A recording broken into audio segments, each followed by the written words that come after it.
thank you for staying back. I mean, what we heard just now, Dasar and I both being journalists, we too lost track of time with what Ms. Belawate was saying. Thank you so much for coming this afternoon.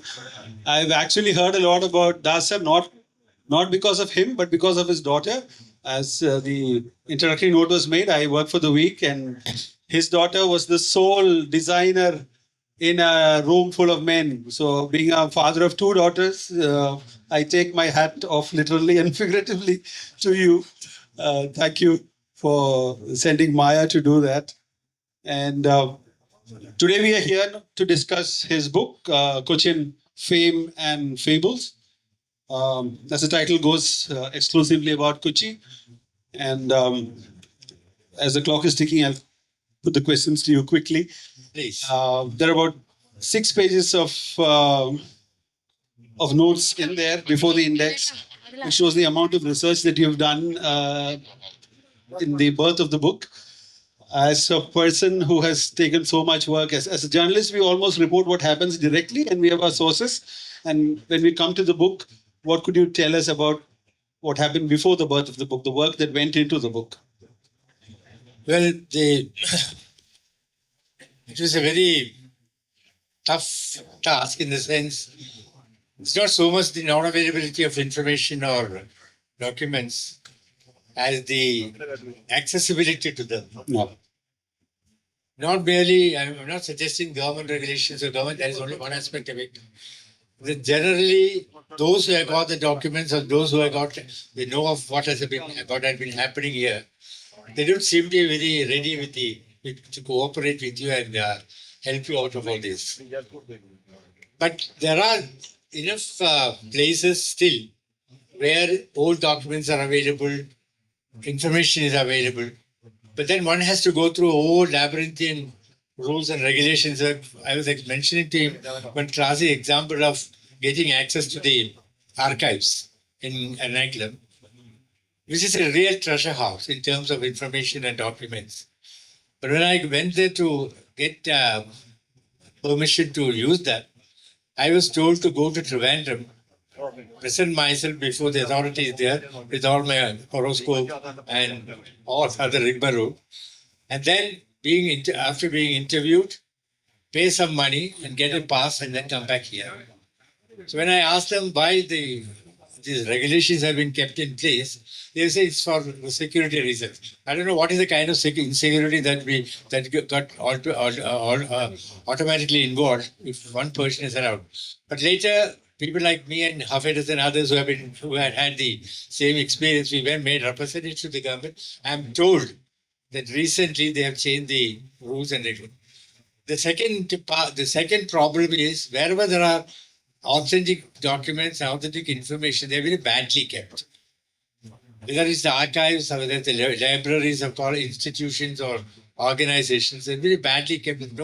And for instance, the archives have files and documents dating back to 13th, 14th, 15th centuries. But they are so badly kept they can hardly use it. So the time has now come, especially with all the modern tools of preserving things. I think it's time we got into the act of digitizing it and making it available either for a price or without a price. So the major problem that I encountered was access and not lack of it. Thank you for putting it that way, because my next question was regarding your mention about slavery that you've made in the book and about the VOC. And you had said that they were administered from Batavia and so on.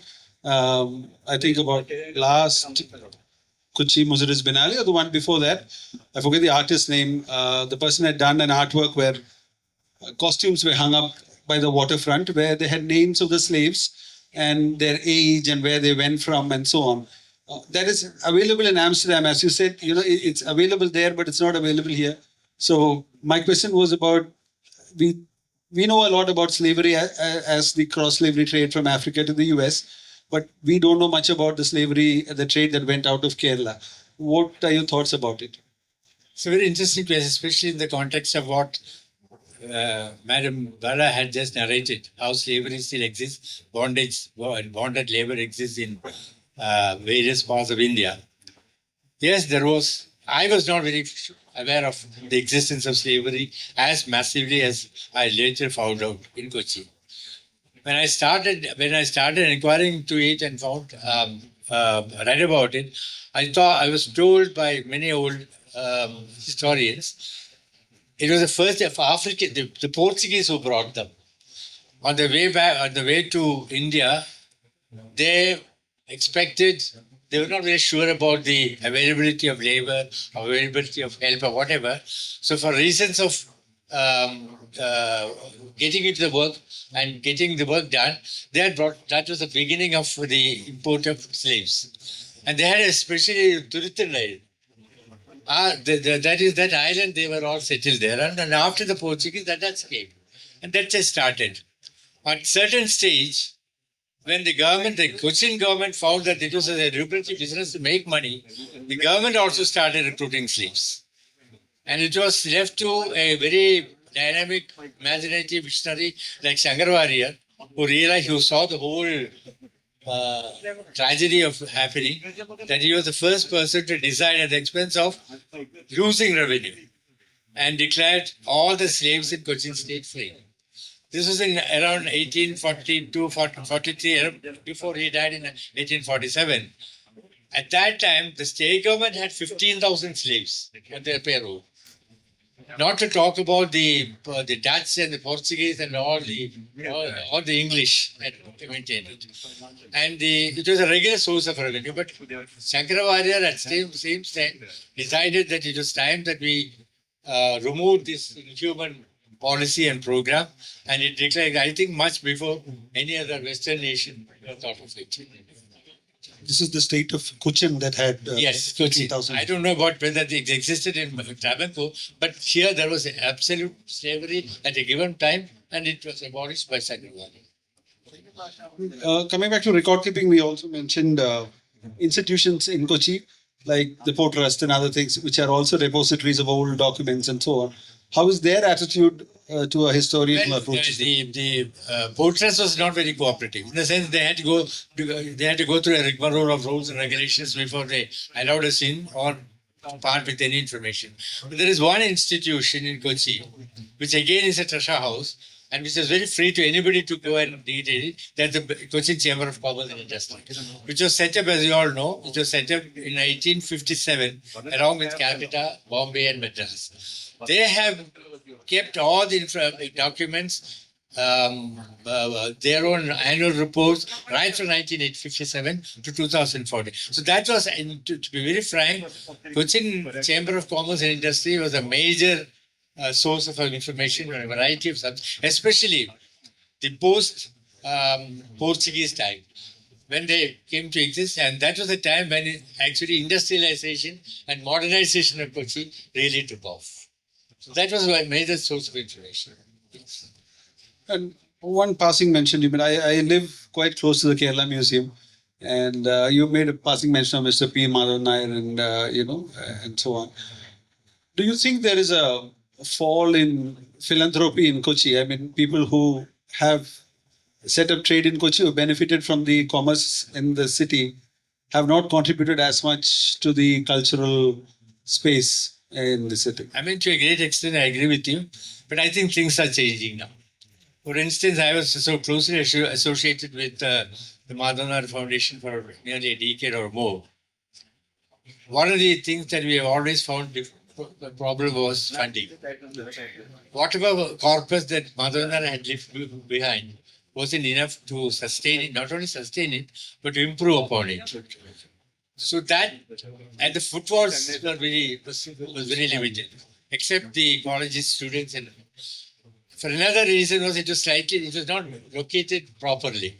So all this contributed to its although it started with a bang, slowly it ran out of steam, as it were.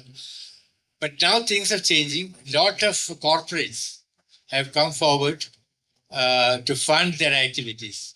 So much so, the foundation has now slightly changed its character, both its tone and tenor, in the sense, essentially, to begin with, it was only a museum, which narrated the history of Kerala and the persons, and with a visual presentation of history. That was all. And he had a huge collection of paintings, both foreign and Indian. He was a great collector, art collector. So that he had a gallery also. But that was also not up to the mark. But now, at least two known corporates have come forward and they have completely changed the whole work activities of the museum. There are almost every week there is a talk by some on very current subjects of both historical importance and current importance. A lot of new paintings have been bought and presented. The whole the commentary, for instance, was made up was sometime nearly 30, 40 years ago. They are redoing the whole thing. So and then there's a connection with the Tata Trust and also that Delhi HCL Foundation. So they are also chipping in with their assistance. So I think for one, there is awareness of the need for such places. For another, there are people slowly coming out with financial help and organization support. So that's the changing. Yes, the change. Thank you so much. One thing I wanted to ask you was, in my own lifetime, which is I'm just 42, 43, in Fort Kochi, there was what was called the Karipura, from where the Laurel Club used to operate. It was recently raised, the building was recently raised for Water Metro. So in my own lifetime, in front of my eyes, I've seen history disappearing in Kochi. Do you recollect any specific monument that you think should have been preserved, or a house or a location which has changed beyond recognition now? I think the whole Fort Kochi, I don't think it has been properly studied. Okay. Whenever I ask people who have been living there for long, like people associated with the Intact or with the corporation or whatever, I don't think enough study has gone into the history of Fort Kochi per se. And of late, and then although there is a heritage tag along with that, things are not being preserved the way it should. The best example, as you rightly mentioned, is the destruction of the Karipura. Karipura was a polling station, one of the earliest historical monuments of Fort Kochi. As soon as the Suez Canal was opened, there was a need for a polling station midway between Europe and Far East. And the ideal place found out by the shipping company was not Bombay, because it needed a detour of about nearly 400 to 420 kilometers or whatever. So they wanted a midway, and they found Kochi to be an ideal place. And that was the beginning of that number. So there, it has a historical importance. And any other nation would have kept. But when the smart city machine, along with the water metro came, many of these historical places have been phased out of existence. I was told by Sohan, for instance, there's an exceedingly good sewage system developed by the Dutch people. And for Fort Kochi at that time, even at the worst of monsoon season, never used to get flooded, I believe. But now, the first sign of monsoon it gets flooded because the old system was broken down and a new system has been introduced, has been constructed by the Cochin Smart City Mission. Similarly, they were to take over the RDO office. Luckily, that was stopped. So, and the Chinese nets. They wanted to one by one remove. I was thinking of how best a similar situation has been preserved. The best example we could think of is Macau. Macau has also the same history, the same kind of Dutch, Portuguese, Dutch, French, British. That Macau, the way it has changed without destroying its historical archival importance, is to be seen to be some sort of such approach here. The common explanation given to me is that because of variety of reasons, primarily political and vote bank politics, things cannot happen there. But what is the remedy? I'm sorry, I don't think I'll be able to tell you anything. But to begin with, what I suggested with the availability of laser investigation of, as they did in Egypt, in Cairo. Two comments. Mummy was discovered by this. I think there is a need for a survey of that kind to find out what exactly exists below Fort Cochin, and then identify places. Probably, I think they can throw out another part of Fort Cochin and create another destination for reaching feats. One question that I had to ask as a follow-up to this is, usually when people say that they don't want conservation because it doesn't make financial sense. But as was said here about in this venue, I think the session before last was for trade and commerce. They were saying that around 1.5 million people are employed in tourism in different ways across Kerala. Well, smart cities software doesn't provide only 1/10 of that, apparently. I don't know their figures, not mine.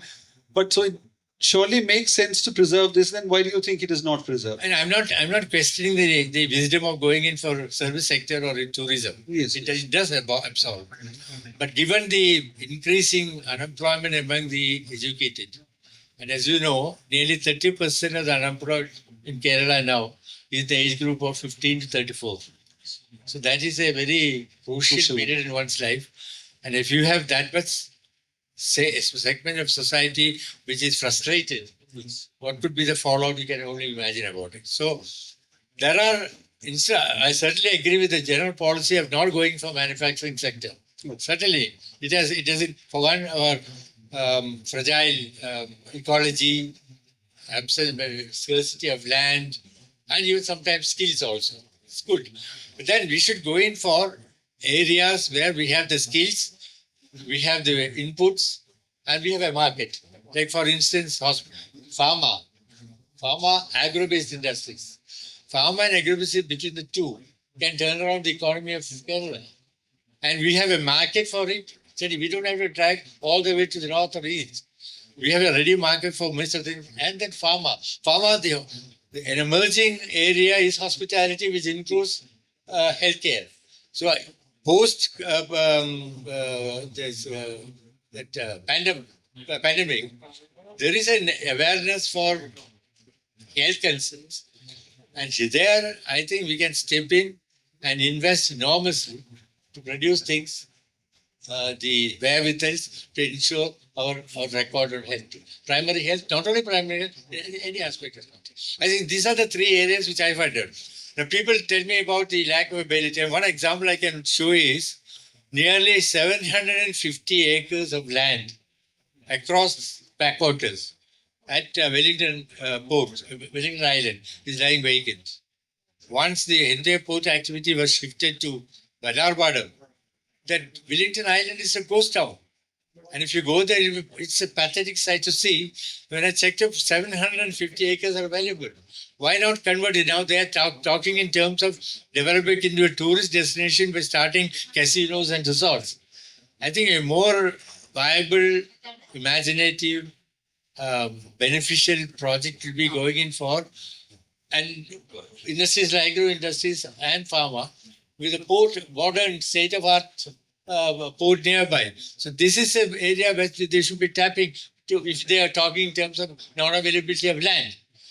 I'm told by OPPI, that is the Organization for Pharmaceutical Producers of India, there are people willing to invest. Interestingly, about 2 weeks back, there was an interesting study because the normal excuse not coming to India, coming to Kerala is labor. That's what normally is mentioned. There's an interesting study by, I don't know, some university study which was reproduced by Hindu in its labor trouble is the maximum in 3 states, which is the most industrially advanced and where investment is flocking in. Maharashtra, Tamil Nadu, and Gujarat. All the 3 states are passing through tremendous industrial unrest. And yet, when a poll was taken, almost all the industrialists wanted still to invest there.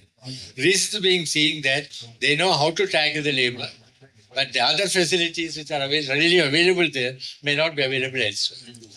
Now, as the study also mentioned, the huge investment in Tamil Nadu and the virtual industrial growth that is seen there is creating social problems. Alcoholism is on the increase, domestic violence is on the increase. There's a social aspect of it. But I think for a country like, for a state like Kerala, I think it's time for us to think in terms of those industries which merges well with our environment, need, and the available and the inputs that are available. For instance, there are some startup is one area, but startup is only, I think, to my mind, it's a shot in the dark. Some might succeed, some may not.